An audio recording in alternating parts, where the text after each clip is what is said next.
ఈ పాపను ఎవరైనా చూసారమ్మా? లేదు సార్, ఈ పాప ఎవరో మాకు తెలీదు సార్. నా పాప నాకు చెప్పకుండా ఎక్కడికి వెళ్ళదు సార్.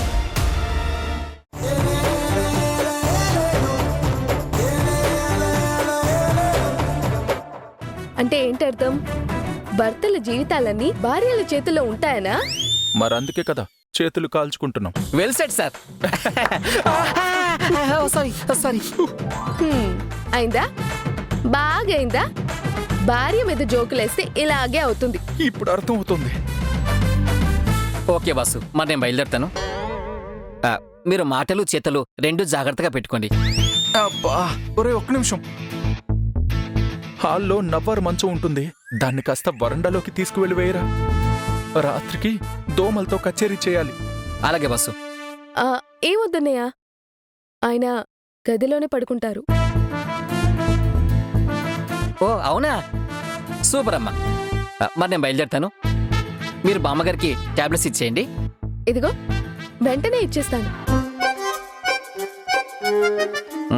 బాసు, మొత్తానికి మంచం వరండా నుంచి గదికి షిఫ్ట్ అయింది.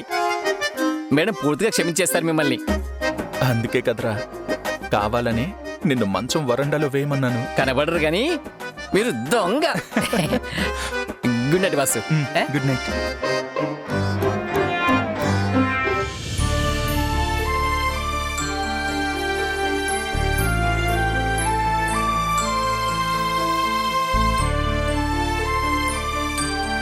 ఇందు భర్త కూడా నందులాగే ఉంటే ఎంత బాగుండేది.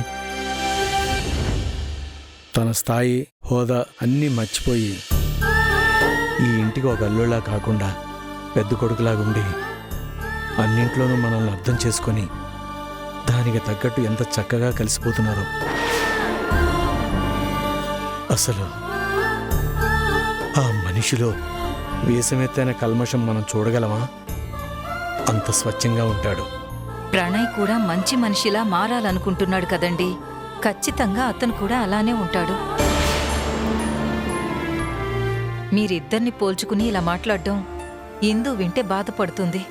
దయచేసి మీ మనసులో ఉండే ఇలాంటి ఆలోచనలన్నీ తుడిచిపెట్టేయండి. పొరపాటును కూడా నా ముందు మాట్లాడినట్టు ఇందు ముందు మాట్లాడకండి. అది బాధపడుతుంది.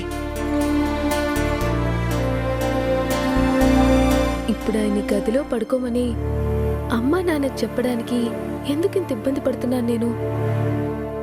సరే చెప్పేద్దాం.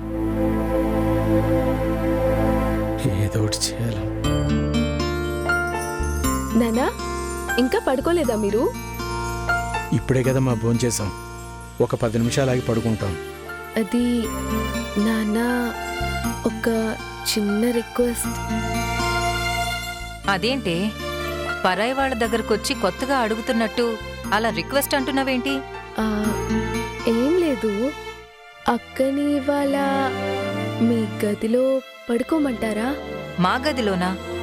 అవును, ఆయనకి పాపం వరండాలో దోమలతోటి బాగా ఇబ్బంది అయిపోతుంది. పెద్దగా గాలి కూడా వీచట్లేదు. ఆయన గదిలో పడుకుంటారు, అందుకని. ఈ విషయం నేను నిన్నే చెప్పాను. బయట పడుకుంటే ఇబ్బంది అవుతుంది, అల్లుడికి అలవాట్లేదని.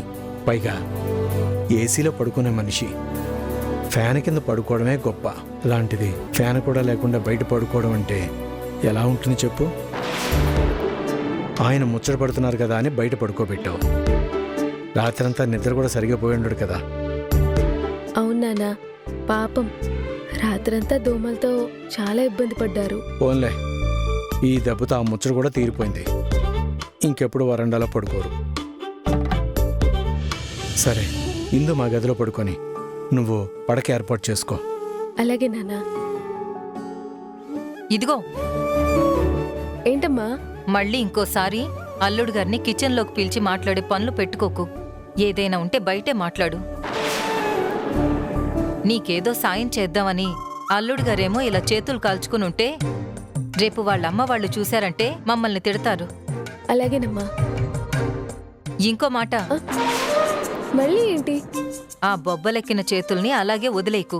దాన్ని చూస్తే 2-3 రోజుల దాకా ఆరేలా లేవు. అసలే ఈ ఉక్కపోతలో అది ఇంకా మంటలేస్తాయి. కొంచెం వెన్నరాయి, చల్లగా ఉంటుంది. త్వరగా బొబ్బలు తగ్గిపోతాయి. అలాగేనమ్మా. అలాగే అని వెళుతున్నావేంటే వెళ్ళి వెన్న తీసుకో. బా పడక రెడీ చేసి తీసుకుంటాను. ఉమ్. హ్మ్.